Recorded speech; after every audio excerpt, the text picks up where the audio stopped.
મને ક્યારેક પ્રતિકભાઈ કેવું લાગે ખબર, આ 2-4 આપિયાઓને છે ને બાંધીને પશ્ચિમ બંગાળમાં મૂકી આવવા જોઈએ. ચોથા દિવસે ને ગુજરાત છે ને 1 નંબર લાગવા મળે. બિલકુલ.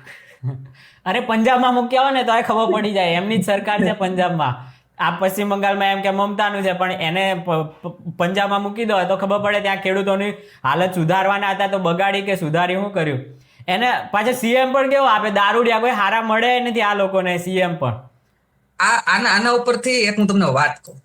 આપણે જે અત્યારે રશિયાનું એનું યુદ્ધ જે ચાલે છે, રેડી, તો જે ઝેલેન્સ્કી છે તો એ કોમેડી કલાકાર હતો.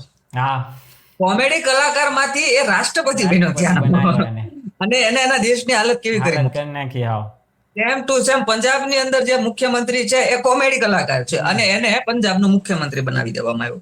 તો એને કોમેડી કરવા વાળાને તમે એક રાજ્યનું સુકાન સોંપી દો છો, તો એ શું રાજ્યનો વિકાસ કરવા? બિલકુલ.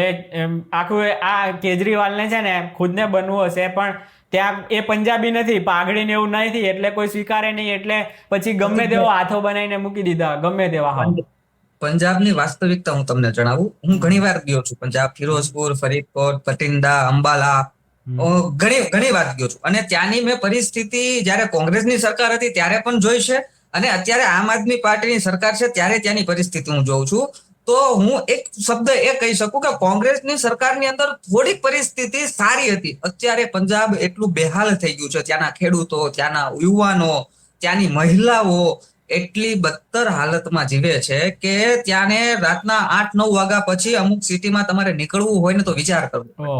એનું રીઝન છે કારણ કે ડ્રગ્સનું દૂષણ એટલું ભયંકર હદ સુધી પંજાબની અંદર ઘૂસેલું છે કે રાત્રે નીકળતા પણ સામાન્ય માણસને ડર લાગે કે ભાઈ આ ક્યાંક કોઈક આપણને કોઈ છરી ના મારી દે. ત્યાં છરીની સિસ્ટમ કરતા ત્યાં પિસ્તોલનું જે ગન કલ્ચર છે ને ત્યાં વધારે. હા, એ તો દેખાય છે, કેટલા મોટા મોટા સિંગરો મારી નાખ્યા. હા, ત્યાં ગન કલ્ચર વધારે છે. ક્યારે કોણ મારા ઉપર ફાયરિંગ કરી દેશે એવું જ્યાં નીકળવા વાળાને વિચારવું પડે છે. આટલી ખરાબ હાલત પંજાબની અંદર આમ આદમી પાર્ટીની સરકારમાં છે.